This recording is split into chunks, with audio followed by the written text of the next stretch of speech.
Well, listings have trickled in since its launch in the early 2000s. Few fund managers are even allowed to invest on the AltX. Liquidity on their bourse is therefore a lot less than on the JSEs. This is Tonight. I'm Bruce Whitfield, and tonight we look at listing on the AltX. Joining me, Sean Ashton, Chief Investment Officer at Anchor Capital, and Noah Greenhill, the Chief Executive of Bakgatla Investment Holdings. Also, I suppose, the granddaddy of AltX, if you like. Noah Greenhill, you don't mind me referring to you as that.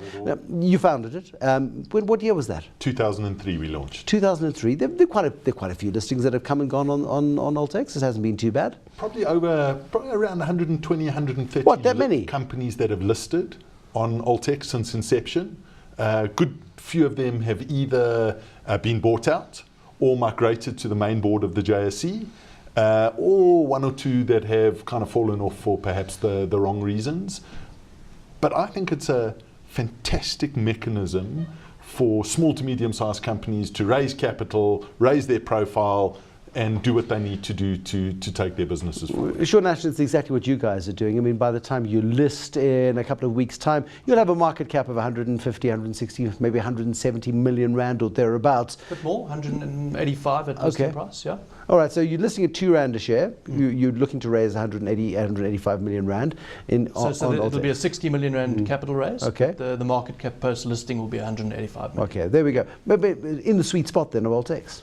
Sure, I think, if you look at it's quite an interesting index. If you look at the AltX, you've got 26 billion rands worth of market cap on that index, but quite dominated by a handful of inward listed real estate companies. But if you strip that out and you take the top kind of 3 or 4 companies out of the AltX, the average market cap of the rest is 120 million.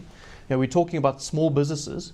So I think, certainly from that perspective, we're kind of in there in the mix, slightly bigger than the average, but with fairly decent critical mass from a profitability perspective. The only other listed asset manager, of course, is Coronation. Sure. You could look at Sanlam and Old Mutual as listed asset managers, I suppose. Yeah. Investec certainly has got a big asset management business too. But we look at the enormous success of Coronation, wildly successful beyond their own expectations. The reason they don't own shares in their client portfolios in Coronation is because they didn't believe that they would ever do as well as they did. What is your vision for this? Is it an AltX, is AltX a stopping off point for the next 18 months or so before you move to the main board? I don't think we have a defined expectation or desire at which point we're going to move on to the main board. I think the rationale for listing was to create a listed instrument in which to incentivize staff and potentially new staff as well.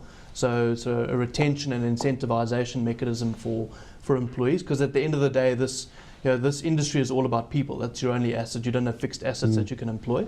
And whether that be on the AltX or the main board, I think at the outset is relatively immaterial.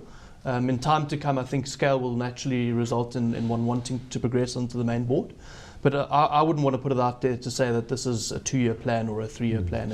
What it also does know is it puts people under massive public scrutiny. Where you've had companies that have operated under the radar very quietly. I hadn't heard of Anchor Capital until I saw Peter talking to Alec just last week, and suddenly went, oh, that's where he's gone. Okay, that's what he's up to. And suddenly your public profile is raised dramatically. That's exactly right. We used to have a lunch every year for the companies that had listed the previous year. And the one thing that stood head and shoulders above everything else that kind of came out about the benefits and or pitfalls of being listed was your public profile changed. All of a sudden people knew who you were. I would imagine, with respect to Anchor, that the broader community in South Africa don't know who Anchor is until they list. And then all of a sudden people know who you are. Which in the asset management game is probably not a bad thing, provided your performance is good. No, I think that's right. It would be naive of us to believe that everyone had heard of us. And I think certainly what the profile does for you is that it helps in the sense of institutional business is something that we will be targeting in time to come. And I think the rigors of being a listed business and all the checks and balances that come with that do give your clients and would-be clients an element of comfort around who they're dealing with. Having Ivan Clark in the background at the beginning of this business, having the Grinrod brand on the website as well. Grinrod, I think, is disinvested now. Yes. But it is that credibility, because if I want to hand my money over to somebody to invest on my behalf, I want to hope it's still there in 6 months' time. And there is a bit more of it. Absolutely. You need to know who you're dealing with, and I think the listing certainly is one more tick on that particular on that particular score. Is an asset management company an ideal AltX listing? I don't think there is an ideal AltX listing. I think it's about the dreams and aspirations of the entrepreneurs bringing the company to market, regardless of size. I mean, for me, one of the classic examples was Eneleni Pharmaceuticals. Yes. Which in its day, when it listed, I think had a market capitalization of 20 million rand. And my argument is, was that an ideal AltX listing? Maybe, maybe not. But in its evolution and progression, my argument is, would Cipla have ever looked at acquiring a company like Eneleni had they been unlisted? My argument is there's no ways. Yeah. And it gave them the platform to accelerate the growth. Yeah, I mean, it's about transparency. It's about accessibility to financial information. It's about testing management's mettle, so to speak, to use an unfortunate name from the past.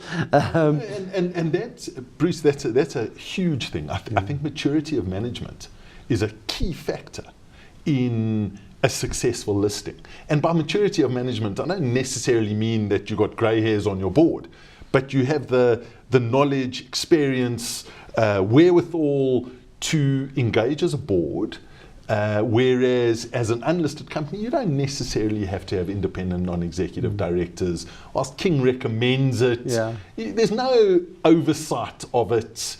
Now all of a sudden, you're in the public domain. How active an asset manager will you be into the future? Because asset managers are often accused of being far too inactive. But suddenly you are listed on a market. You're then going to be critical of players on the market. You too are going to be held up to the same sort of scrutiny as you will hold other players up to as well.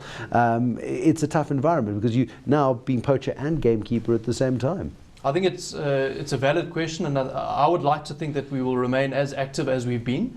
And I think size ultimately determines that path in life as an asset manager. So the bigger you become, the more difficult it becomes to actually manage your portfolio away from a particular benchmark. Yeah. We've been particularly prepared to invest away from benchmarks where we've had quite high conviction in particular holdings, and that's a style I'd like to continue. And I think we're still at a size, we've got more or less 5.3 billion rands worth of assets under management. That's a way off from where you're going to start to feel the weight of money holding back returns necessarily.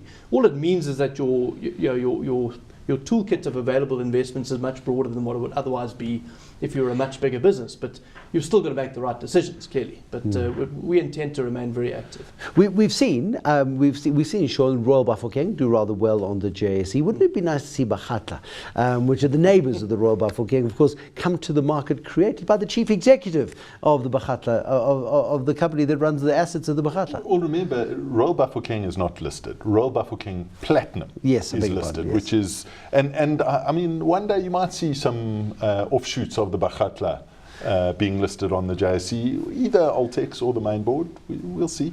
Okay, but I mean, but it's an option that you would consider. I mean, you look, and these guys have got some fantastic assets as well, sitting just near Sun City. They're building towns, they're building shopping malls. There's some very decent assets that belong to Bakgatla people. Absolutely, certainly, listing is a mechanism, both to the fundamental rationale behind the stock exchange is the ability to raise capital, and tapping the public capital markets is something that, of course, the Bakgatla going forward is going to look into.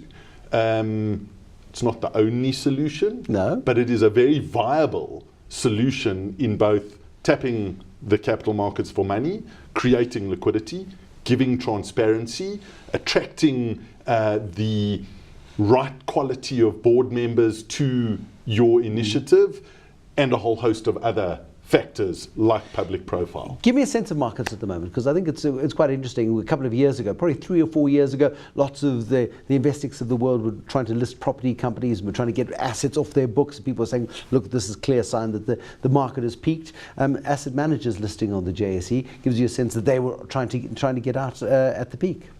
I think valuation levels are high, and there is an element of nervousness amongst market participants that value is quite tricky to find, and that's why I think certainly from our perspective, the ability to raise capital now, those time periods and those windows aren't always open at all times. And I think if you come to market with a reasonable valuation, which we believe we are, the ability to raise capital is there. But I think generally when you take a step back and look at broader market levels, We continue to see opportunities, but not in that very high big cap space. The valuations are quite elevated there, and particularly within the industrial space. And when you take a look across to resources, so the issue there becomes a case of elevated profit levels which are declining. Yeah. And, when you look at something like iron ore, which is a big slug of general miners' profits. So that's been the concern of most market participants right now when looking at that particular space. But that also brings us a level of risk into you as a newly public asset manager, Sure. where your performance is going to be under scrutiny. You've got to somehow get performance out of this market, Absolutely. which may not grow much more than 10% Sure. in the next year. Look, I think the other thing to consider is that whilst valuation levels are high, and let's take one step back even from the South African market and look at the US as an example, where I think global capital markets and equities tend to be driven by what you see in the States. And there you've got a situation where valuation levels are probably slightly above mean. I mean, we're talking about a forward 17 or 18 times P on the S&P, which is above average, but not materially so. I mean, it's certainly not bubble levels when you look back to the 30s of 1999. No. And at the same time, you've got a situation where the US long bond yield is sitting at 2.4%, I think, when you look at the 10-year rate. So invert that argument and say, well, compare the yields that you can get on fixed interest and risk-free assets to equities.